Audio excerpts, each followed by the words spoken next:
Bismillahirrahmanirrahim. Assalamualaikum warahmatullahi wabarakatuh. Alhamdulillahirabbil alamin wassalatu wassalamu ala asyrofil mursalin wa ala alihi washabihi ajmain amma ba'du.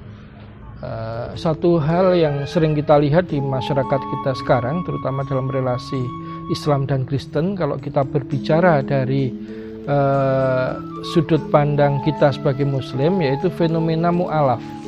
Ini menarik, fenomena bagaimana banyak orang dari agama lain, terutama Protestan maupun Katolik, yang dia akhirnya memilih untuk menjadikan Islam sebagai agamanya. Nah, menarik karena kemudian banyak mu'alaf ini yang akhirnya diundang oleh umat Islam untuk menceritakan pengalaman ruhaninya, mengapa dia bisa berpindah dari dari Kristen Katolik ke Islam. Nah, ada banyak nama mu'alaf yang mungkin dikenal di masyarakat. Ada sosok seperti Yahya Waloni, Bu Irena Handono, kemudian Ustadz Ismail Al-Hadid, ya. Kemudian banyak sekali. Tetapi sorotan terhadap mu'alaf ini menarik akhir-akhir ini karena banyak di antara para mu'alaf yang akhirnya diundang sebagai narasumber dalam kajian-kajian keislaman itu dianggap sebagai orang yang dalam tanda kutip itu menghina agama lain, ya, melakukan hate speech, melakukan hate speech atau ujaran kebencian yang paling banyak itu seperti itu. Kasus terakhir Yahya Waloni misalkan. Saya tidak akan membahas person by person mu'alaf ini, tetapi kita akan mencoba membahas mengapa muncul fenomena seperti itu. Jadi kalau saya coba lacak, sebagai sebuah agama yang terorganisasi, maka kemudian ketika Kristen mengalami perpecahan, biasanya kalau perpecahan dalam sebuah organisasi itu biasanya dampaknya adalah biasanya orang yang berpindah organisasi atau mendirikan organisasi baru, dia biasanya menjadi sangat benci kepada mantannya. Ini kita dapat melihat lah, misalkan saling komen mohon maaf antara teman-teman PKS dengan Gelora, atau yang semisalnya, karena watak organisasi memang seperti itu. Nah, waktu itu Eropa itu dilanda perpecahan gereja yang sangat besar ketika masa Renaissance itu, yang menyebabkan keagamaan Eropa yang tadinya tunggal, yaitu Katolisisme, berubah menjadi 3 aliran besar: Lutheran, Calvinisme, dan Katolisisme, yang pertarungan antar organisasi gereja yang berbeda aliran itu berlangsung cukup lama sampai akhirnya terhenti pada perjanjian Westphalen setelah memakan korban kurang lebih 7,5 juta jiwa manusia. Bisa dibayangkan. Karena itu waktu itu masing-masing gereja itu ketika terpecah itu mempunyai pandangan yang eksklusif. Sering disebut mempunyai pandangan eksklusif. Apa pandangan eksklusif itu? Yang meyakini hanya gerejanya lah yang akan mampu mengantarkan kepada keselamatan. Dia punya, tiap aliran gereja punya truth claim, ya, klaim kebenaran bahwa gerejanya yang mempunyai satu-satunya jalan kebenaran. Nah, karena Eropa yang terpecah sedemikian saat itu dan sangat tidak enak karena terjadi saling serang di antara gereja, entah melalui wacana maupun bahkan tindakan fisik, ya. Kalau kita lihat film Elizabeth misalkan, bagaimana pengusaran orang-orang Irlandia, Skotlandia yang Katolik keluar dari Inggris juga akibat perpecahan dari ini. Nah, setelah sekian lama hidup dalam perpecahan itu, akhirnya terjadi pandangan baru, yaitu gagasan tentang keagamaan yang inklusif, ya. Bagaimana orang meskipun berbeda gereja itu mempunyai apresiasi terhadap orang yang membiarkan orang yang berbeda gereja untuk beribadat sesuai gerejanya masing-masing. Ini misalkan kasus di Belanda dulu, ya. Belanda itu sebelum dia akhirnya ditaklukkan oleh Prancis, karena dia merupakan negara yang menganut aliran Calvinisme, maka gereja Katolik di Belanda itu dilarang, ditutup, tidak boleh beribadah, tidak boleh berkarya. Tetapi kemudian setelah akhirnya Belanda mendeklarasikan sebagai negara yang sekuler, itu akhirnya kemudian Katolisme dibubarkan lagi. Nah nanti akhirnya mulai bisa hidup berdampingan antara aliran-aliran gereja ini, menimbulkan sikap inklusif dalam beragama, yaitu bisa membiarkan orang lain untuk meskipun berbeda. Itu ya. Nah, inklusivisme beragama inilah yang melahirkan toleransi. Ya, melahirkan toleransi di mana orang meskipun dia berbeda gereja harus membiarkan orang yang punya gereja lain untuk beribadah sesuai dengan keyakinannya. Nah, perbedaan dan itu nanti kemudian muncul lagi masalah bagaimana kemudian ketika dunia Kristen itu berjumpa dengan orang yang memang bukan hanya beda gereja tapi beda agama.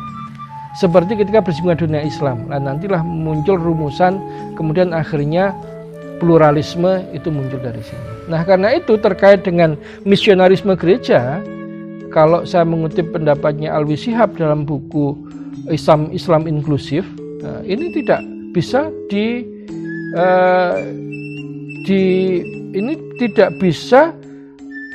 tidak mesti dikaitkan dengan sejarah perpecahan gereja tadi, ya. Tidak bisa dihilangkan. Karena nanti dalam terkait misi gereja ini, kata Alwi Shihab, ada gereja-gereja yang pandangan keagamaannya itu masih eksklusifis, ya.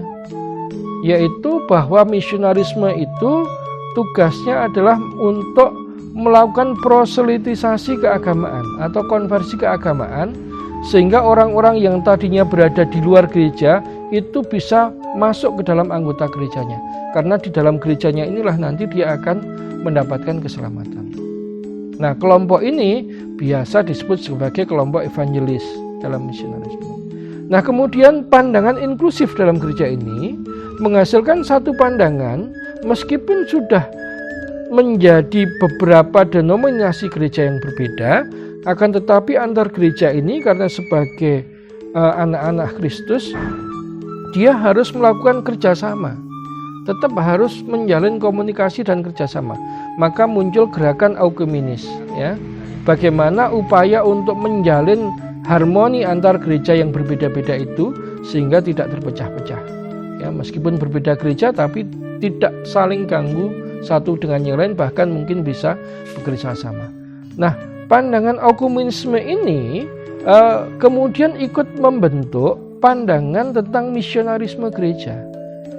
Kaum aukumenis ini, kalau kata Alwi Shihab, akhirnya memandang bahwa Christianity atau kekristenan itu sebagai perwujudan dari sinar kosmik Kristus, kosmik Kris, ya, yang dimana gereja itu harus memancarkan keadilan, kesejahteraan kepada seluruh umat manusia, tidak peduli apapun itu agamanya. Itu gereja harus punya andil dalamnya. Nah, perkara nanti ketika kemudian gereja melakukan diakonia atau pelayanan untuk kemanusiaan, ada pihak lain yang ikut tertarik kemudian dia menjadi anggota gereja, itu adalah bonus. Tapi titik tekan gereja pada misinya bukan pada konversi lagi, tapi pada diakonia tadi. Nah, pada tahap lanjut kalau yang pluralisme sudah tidak ada lagi jiwa misi itu, karena kemudian dalam pengertian pluralis kadang-kadang pluralis itu adalah bahwa kalau yang pluralisme yang lebih dekat kepada agama misalkan, yaitu yang memandang bahwa keagamaan itu ada dua aras, ada eksoterik dan ada esoterik. Di tataran eksoterik memang berbeda, tapi tataran esoterik sesungguhnya tiap agama sama. Nah, ini oleh pihak Kristen maupun Katolik sendiri sudah dianggap menyimpang, gitu ya. Nah, di Islam juga berlaku, itu liberalisme agama mulai dari sana. Nah, pandangan yang gereja yang ekumenis dan evangelis ini di Indonesia juga terjadi. Ya, gereja-gereja yang bernaung di PGI itu biasanya pandangannya ekumenis, makanya dia cukup menjaga diri bagaimana agar dia tidak mengganggu agama lain. Walaupun tetap misi itu ada, karena misi itu adalah salah satu fungsi utama gereja. Tapi berbeda dengan kelompok evangelis. Kelompok evangelis ini seringkali dia tidak mau bergabung dalam pada PGI tadi. Dia menjadi gereja yang mandiri. Dan dia tetap pada keyakinan bahwa satu-satunya cara mencapai keselamatan adalah melalui gerejanya. Sehingga mereka kemudian aktif menjalankan misionarisme kepada orang yang beragama lain. Tidak hanya kepada orang yang beragama lain, bahkan kepada orang Kristen yang berbeda agama, yang berbeda gereja, itu juga dijalankan misionarismenya. Misalkan begini, di Solo itu sempat ada orang-orang dari Bait Yesua Al-Hamasiyah yang dia menyatakan bahwa penyebutan Tuhan untuk orang Kristen itu harusnya Yehuwa, ya, Yehova, bukan Allah. Allah ini kesalahan sejarah kalau menurut mereka.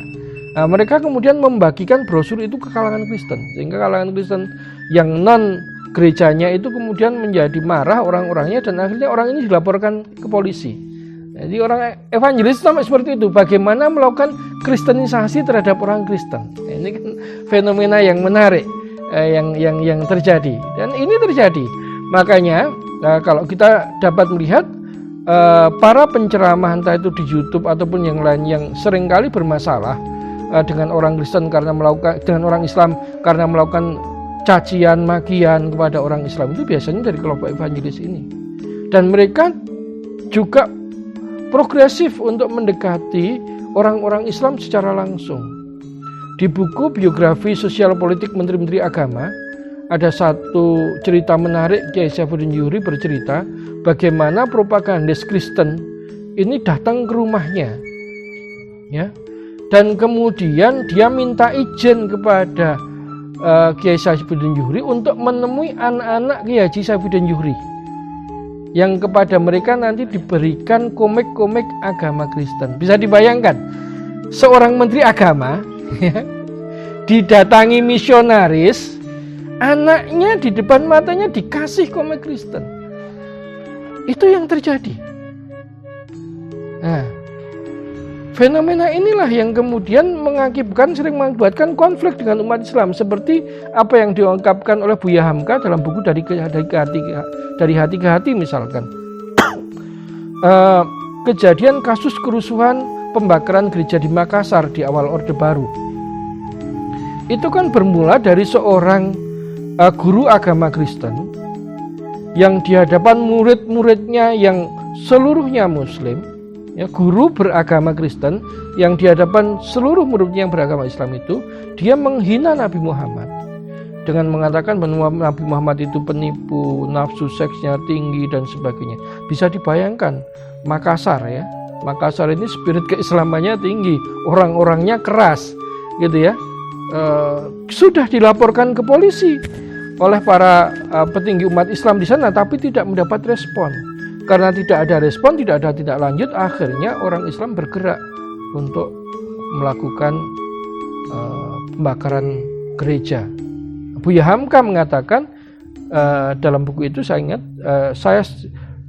kami maksudnya tokoh-tokoh Islam itu sangat menyayangkan pembakaran gereja itu. Jadi tidak ada tokoh Islam yang membenarkan pembakaran gereja, enggak ada. Tetapi kita juga menyayangkan kenapa aparat keamanan bertindak lamban atas laporan umat Islam tersebut. Kita masih ingat kasus yang sama juga terjadi ketika Antonius Baweyang atau siapa yang di Temanggung, dia menyebarkan brosur kepada umat Islam. Akhirnya pada saat dia diadili karena waktu itu yang datang banyak, tidak puas dengan hasil pengadilan, kemudian umat Islam bergerak membakar gereja yang ada. Itu yang diharapkan dari keributan seperti itu. Nah, lalu bagaimana kaitannya dengan mu'alaf galak dan mu'alaf yang tidak galak tadi? Saya mencoba merunut. Ini seringkali memang banyak mu'alaf yang akhirnya kemudian dia menjadi penceramah Islam itu menjadi galak, berasal dari kelompok evangelis ini. Karena pengetahuan keislamannya yang belum bagus, harusnya mu'alaf itu kan nyantri dulu, jangan dipanggungkan dulu. Saya sepakat itu, mu'alaf itu harus masukkan pesantren dulu kalau mau jadi pembicara. Jangan langsung boleh jadi pembicara, masukkan pesantren. Jadi ada proses pengendapan dulu, ada proses pendalaman dulu. Ini dari kelompok ini, karena kemudian ketika dia masuk Islam, dia kemudian menginterpretasikan dakwah sebagaimana misionarisme evangelis. Akibatnya apa? Kemudian evangelis itu ciri khasnya adalah dia di mana-mana itu jualan debat teologi ataupun mukjizat. Coba dicek, evangelis jalanan itu kan selalu dia berbicara tentang teologi, dan padahal etika antar hubungan beragama itu harusnya etika muamalah kalau dalam Islam. Makanya ketika dia masuk Islam, maka kemudian dia gantian ngubek-ubek agamanya yang lama. Nah, ini agak bermasalah karena seperti saya katakan tadi, sebagai organized religion, biasanya seorang Kristen itu hanya mengenal satu ajaran gereja saja. Akibatnya apa? Kemudian ketika dia sudah masuk Islam, dia menyerang kekristenan, itu dia membayangkan kekristenan yang diikutinya dulu. Sehingga kadang-kadang, mohon maaf, ya, pembahasan teologi ala mu'alaf baru yang galak ini oleh teman-teman Kristen itu juga diketawain. Karena Kristen itu tidak bisa kita pukul rata ajaran teologinya. Katolik dengan Protestan sudah berbeda. Di Protestan sendiri ada kurang lebih 8 di Indonesia saja ya. Kalau dunia mungkin sudah ribuan denominasi. Di Indonesia itu, kata Pendeta Jan Saritonang, ada 400 aliran gereja, ya, dan 800 organisasi non gereja. Nanti antara gereja-gereja yang bersumber dari Eropa, Lutheran Calvinis, dengan gereja-gereja yang berinduk di Amerika, itu sudah pembahasan teologinya lain lagi. Makanya saya kalau ketemu misionaris yang pernah saya temui dari Mormon, Saksi Jehovah, kemudian dari Advent, dia selalu bercerita bahwa gereja seperti sekarang ini karena kesalahan Katolik. Itu selalu seperti itu wacananya. Nah, itulah sebabnya watak eksklusivis yang ketika dia masih Kristen itu akhirnya terbawa ketika dia sudah masuk Islam, dan karena proses pendalaman Islamnya kurang, ya, belum mendalam belajar Islam tetapi sudah menjadi penceramah, akhirnya kemudian dia memandang dakwah itu sebagaimana misionarisme dalam agamanya. Nah, inilah yang menurut saya menjadi kewajiban kita sebagai umat Islam, terutama organisasi-organisasi besar Islam seperti NU, Muhammadiyah, dan juga Majelis Ulama, itu untuk mencermati umat-umat Islam, aktivis-aktivis ataupun pendakwah-pendakwah yang sering berdakwah di masyarakat itu, sehingga apabila mereka ada kesalahan, karena sesama Muslim bagaimana juga, itu ada pengingatan kepada mereka dan ada pemberian tambahan wawasan keilmuan Islam. Kalau perlu bikin satu pesantren khusus untuk para mu'alaf gitu ya, dengan dengan kurikulum yang dipersiapkan, sehingga ketika kemudian mereka tampil untuk menceritakan kembali bagaimana proses perjalanan hidayahnya, itu dengan bahasa yang argumentatif, tidak emosional. Dan bahasa yang argumentatif dan tidak emosional itu sekarang terbukti lebih menarik khalayak dibandingkan dengan bahasa yang emosional dan menggebu-gebu. Jadi mungkin itu yang bisa saya sampaikan terkait fenomena mu'alaf galak dan mu'alaf ramah. Mu'alaf yang tidak tampil dengan berapi-api ini bukan berarti mereka tidak berkarya.